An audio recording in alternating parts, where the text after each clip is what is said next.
भाई मेरी आवाज आ रही है आप लोग को?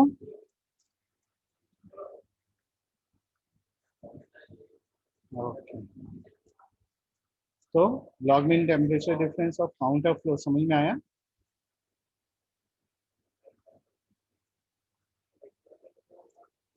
चलिए, मेरे ख्याल से हम लोग को स्टार्ट करना चाहिए। ठीक है। ये मोस्ट इम्पोर्टेंट क्वेश्चन है, डेरिवेशन टर्म्स ऑफ व्यू में भी और एग्जाम पॉइंट ऑफ व्यू से भी और इन लाइफ व्यू से भी, क्योंकि जब भी तुम अगर थर्मल फील्ड में गए तो थर्मल फील्ड में आपको लॉग मीन टेम्परेचर डिफरेंस और counter flow maximum time identify करना पड़ेगा। देखो, काउंटर और पैरेलल फ्लो में अगर तुम इफेक्टिवनेस की बात करोगे या एफिशिएंसी की बात करोगे तो पहले क्लियर कर दे रहा है कि काउंटर फ्लो की जो एफिशिएंसी है ना, वो as compare to parallel flow बहुत अच्छी है। ठीक। तो बहुत ज़्यादा अच्छी होने की वजह से क्या होता है कि अब जब आप इंडस्ट्रीज में जाते हो तो उसका प्रैक्टिकल अप्रोच इन लोग केवल काउंटर फ्लो पे ही रखते हैं, वो कभी भी पैरेलल फ्लो नहीं होता। तो इस काउंटर फ्लो को समझने के लिए सबसे पहले देखो, उन्होंने पहला वाला डायग्राम दिया जिसमें फ्लो अरेंजमेंट दिखाया। फ्लो अरेंजमेंट में उसने क्या बोला? फ्लो अरेंजमेंट में उन्होंने बोला कि आपका ये सेलन ट्यूब है जिसमें से ट्यूब साइड से जो है वो हॉट फ्लूइड बह रहा है और सेल साइड से कोल्ड फ्लूइड बह रहा है। तो आप ऑब्जर्व करो कि ये फ्लूइड इस तरफ जा रहा है और ये फ्लूइड इस तरफ जा रहा है, इसलिए हम लोग इसको काउंटर फ्लो बोलते हैं। क्लियर? अब अगर काउंटर फ्लो ये समझ में आया तो अब देखो, अगर मेरा हॉट फ्लूइड है और ये हॉट फ्लूइड का टेम्परेचर अगर 50 डिग्री सेल्सियस की तरफ है तो ये 50 डिग्री सेल्सियस कम होते होते होते हुए 35 डिग्री सेल्सियस पे आ जाता है। ठीक है। अब अगर इस पार्ट की बात करें तो ये जो टेम्परेचर होगा वो समथिंग रूम टेम्परेचर हुआ। अब ये जो टेम्परेचर रूम टेम्परेचर है वो अगर ऊपर उठेगा तो समथिंग 30 डिग्री सेल्सियस पे आ जाएगा। तो स्टेटमेंट ये दिया गया है कि as compare to parallel flow, rate of heat transfer between cold fluid और हॉट फ्लूइड जो है वो बहुत ज़्यादा अच्छा होगा काउंटर फ्लो में एज कंपेयर टू पैरेलल। ठीक है। तो वाइवा के टाइम पे आपसे एक क्वेश्चन पूछा भी जाता है कि बताइए काउंटर फ्लो में इफिशिएंसी कैसे अच्छी हुई as compare to parallel flow. तो देखो, मैंने क्या बताया था, जब दो फ्लूइड्स हैं, ठीक है, अगर ये दोनों फ्लूइड एक ही डायरेक्शन में फ्लो कर रहे हैं, मान लो ये 100 डिग्री सेल्सियस पे है और ये 20 डिग्री सेल्सियस पे है, तो होगा क्या, जब तक इन लोग के बीच में डिफरेंस बना रहेगा तब तक तो ये रेट ऑफ हीट ट्रांसफर में पार्ट लेंगे। लेकिन एक टेम्परेचर मतलब 60% के बाद ऑलमोस्ट वो दोनों सेम हो जाते हैं और उसके बाद उनका रेट ऑफ हीट ट्रांसफर में कोई पार्टिसिपेशन नहीं होता है।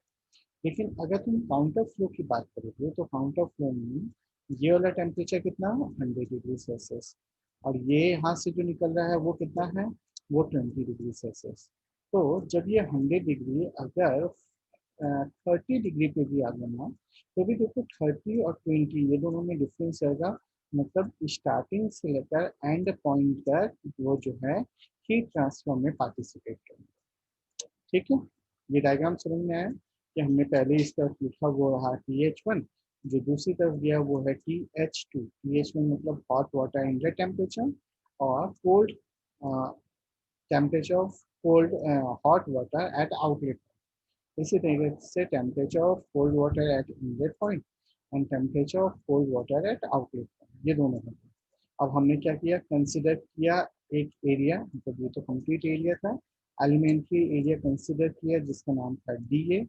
अब DA में जब मैंने हॉट और कोल्ड का डिफरेंस मेजर किया तो वो डिफरेंस को मैंने थीटा लिखा। मतलब क्या हुआ, TH minus TC is equal to theta. अब ये TC जो है वो जब इससे डिफरेंस क्रिएट करेगा तो वो यहाँ पे आएगा, मतलब चेंज इन।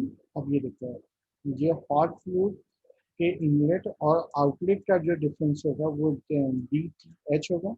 इसी तरीके से जो हॉट का इनलेट, कोल्ड का आउटलेट और कोल्ड का इनलेट का जो टेम्परेचर होगा वो DTC होगा। और ये दोनों के बीच में जो डिफरेंस आएगा उसको हम थीटा कहते हैं। ठीक है। So let us consider an elementary area DA of the heat exchanger the rate of heat flow from this elementary area क्या होगा, D Q is equal to U into D A into T H minus T C. अच्छा, T H minus T C को हमने delta T से denote किए, तो हमारा जो इक्वेशन बना वो हुआ you into D A into delta T. अब यू ए इंटू, अब दूसरा जो पार्ट आएगा जहाँ पे हम लोग को उसी हॉट और कोल्ड फ्लूइड का टेम्परेचर लेना होगा, तो हम जो फॉर्मूला लिखेंगे, अब देखो यहाँ पे क्या हुआ, तो वहाँ पे हमने हॉट को निगेटिव लिया था और यहाँ पे कोल्ड भी निगेटिव लिया था। क्यों? क्योंकि जब हम अपना टेम्परेचर देखेंगे तो हमारा जो टेम्परेचर था वो यहाँ से यहाँ हुआ, ठीक है। तो ये हुआ TH2 और ये हुआ TH1। तो फाइनल कितना है, मान लो अगर ये 30 डिग्री है और ये 80 डिग्री है, तो 30 माइनस 80 मतलब -50, इसलिए यहाँ पे निगेटिव आया। अब हॉट कोल्ड की बात करते हैं, तो कोल्ड में क्या होगा, टेम्परेचर यहाँ से यहाँ मूव करेगा। तो आपका जो टेम्परेचर था वो था TH1 और ये TC2, ठीक है। अब TC2 यहाँ पे निगेटिव साइन में क्यों आ रहा है, क्यों? क्योंकि हमारा जो रेट ऑफ हीट फ्लो था वो इस डायरेक्शन में हो रहा था, तो ये के अपोजिट में जा रहा है, उस वजह से हमने क्या किया, निगेटिव साइन में। बात समझ में आई? मतलब आपका जो है वो TC2 minus TC1 final minus initial तो होगा, लेकिन अपोजिट डायरेक्शन में है, इस वजह से निगेटिव साइन है। So, in the counter flow case, the temperature of both the fluids decreases in the direction of heat exchanger length, hence the negative sign.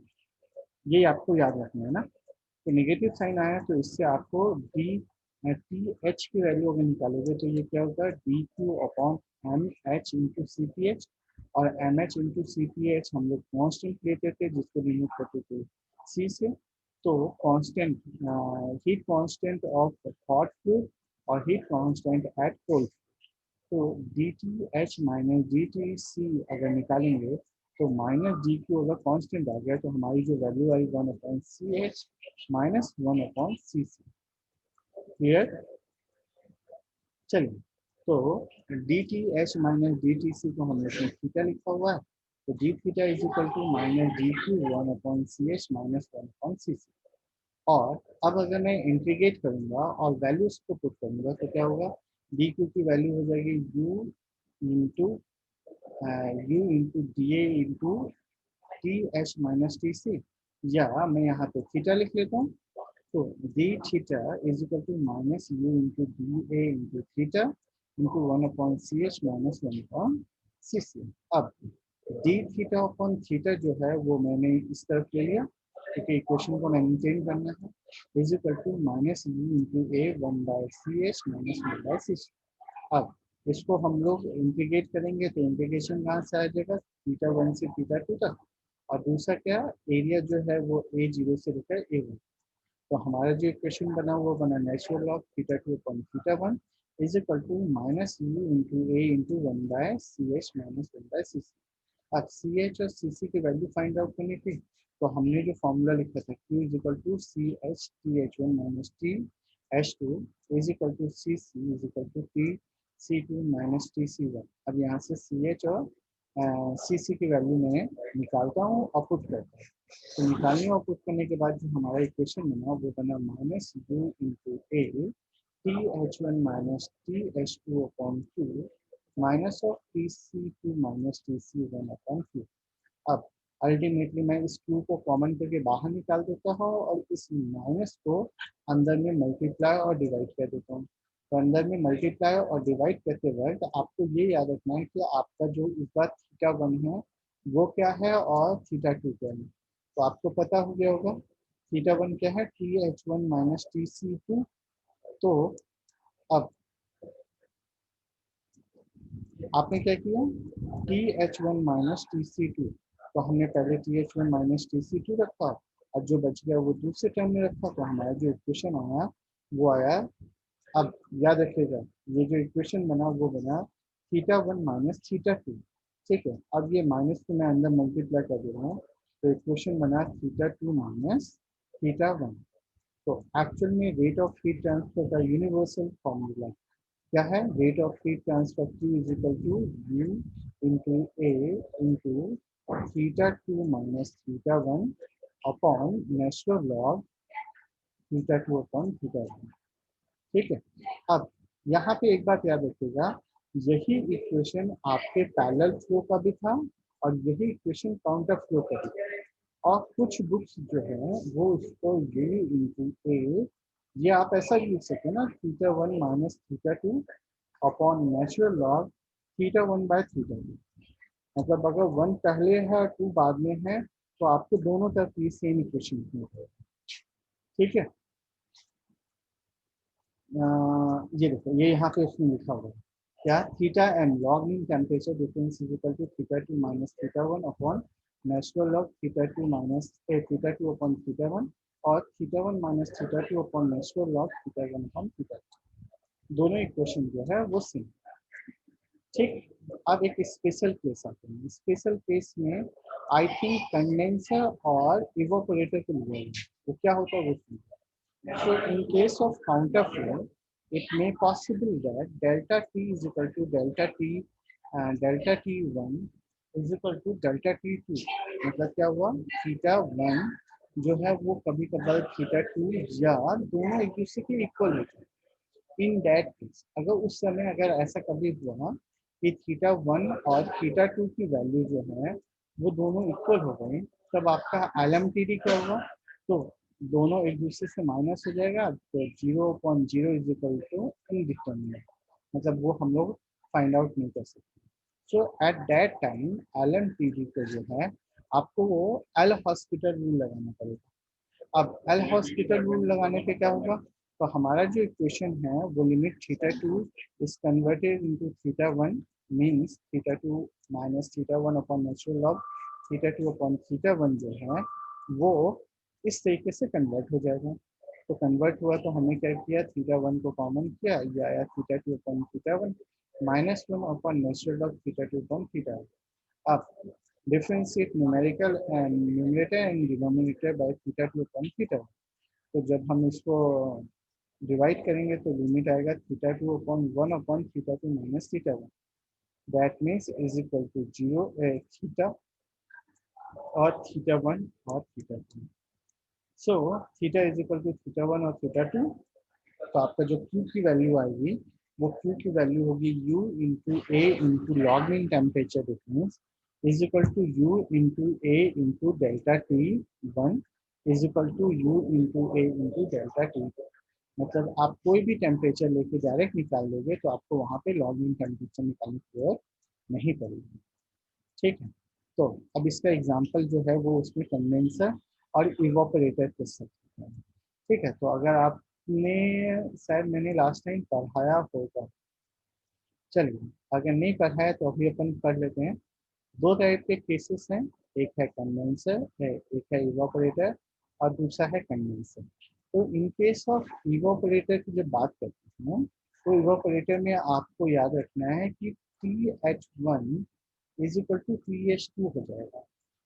ठीक है। और जो आपका टेम्परेचर है वो इंक्रीज होगा, मतलब ये जो है वो है TC1 और TC2। सिमिलरली उल्टा केस कंडेंसर के साथ होगा। तो कंडेंसर के साथ जब अगर होगा तो ये हो जाएगा TC1 is equal to TC2 but the temperature is decreases, मतलब TH1 और यहाँ TH। चलो, तो उसने क्या बोला, temperature distribution along the length condenser is shown in figure 9 दिया हुआ है, नहीं दिया हुआ है तो चलिए बाद में देख लेंगे, फिगर 9 में बुक में देख के आपको बोलता हूँ।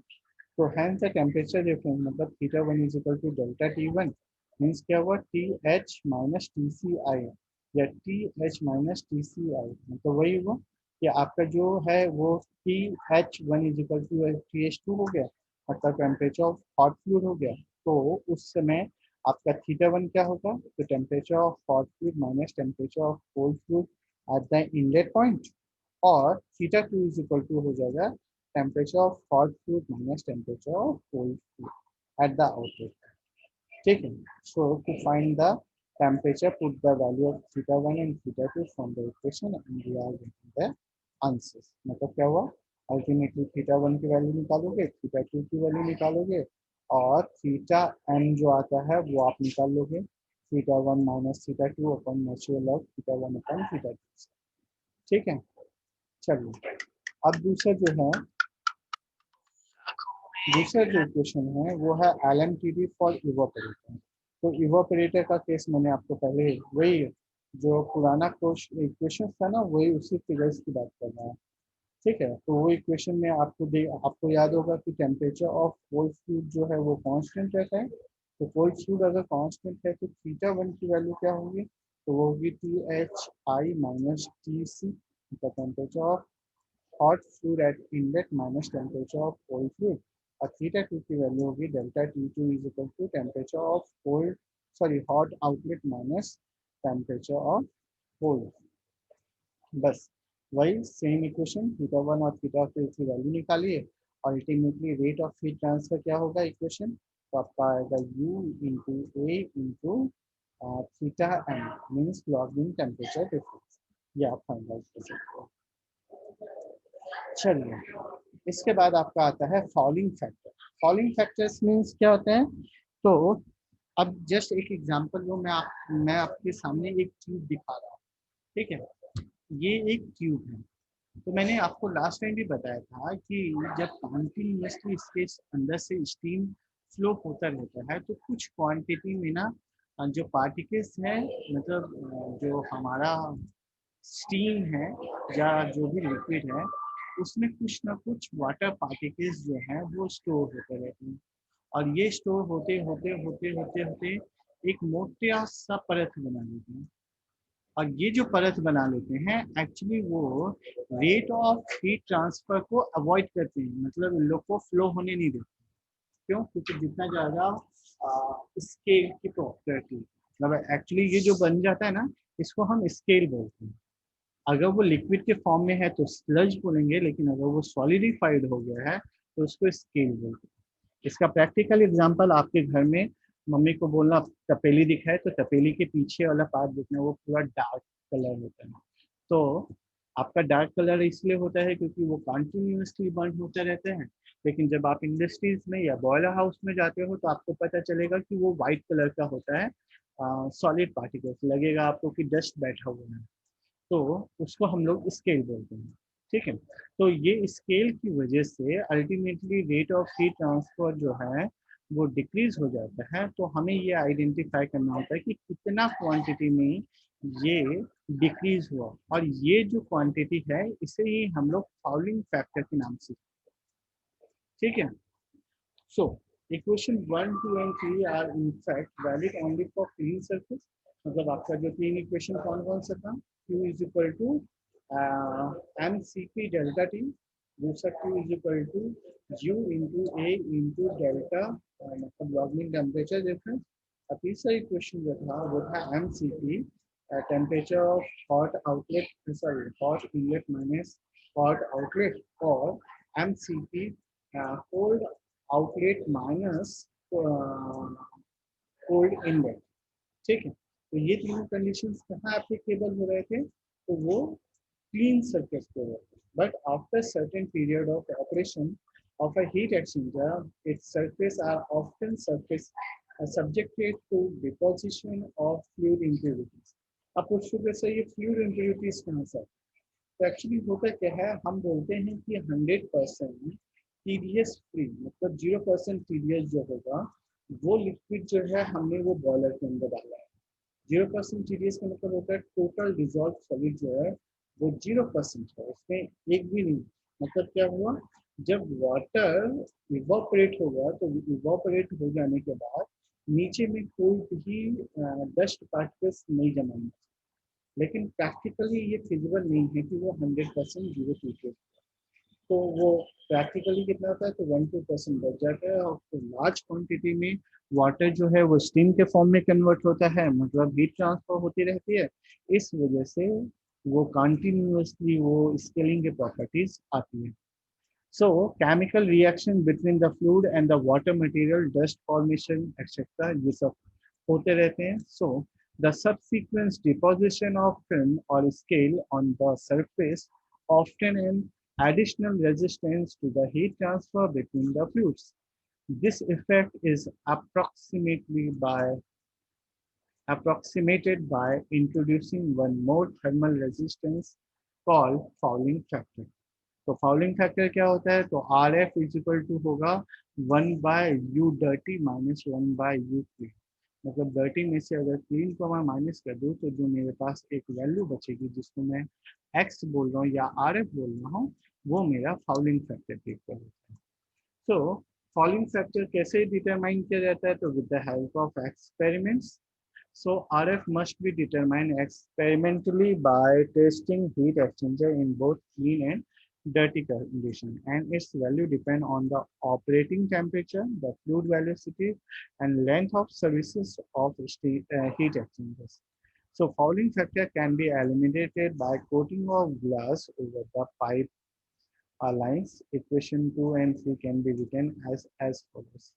ठीक है, तो अल्टीमेटली आपकी जो इक्वेशन है वो ऐसा लिखी जाएगा 1/H0 into R F naught मतलब fouling factor at the outlet plus A0 upon 2 π KL natural log R0 upon RI plus A0 upon AI into RFI plus A0 upon HI ठीक है.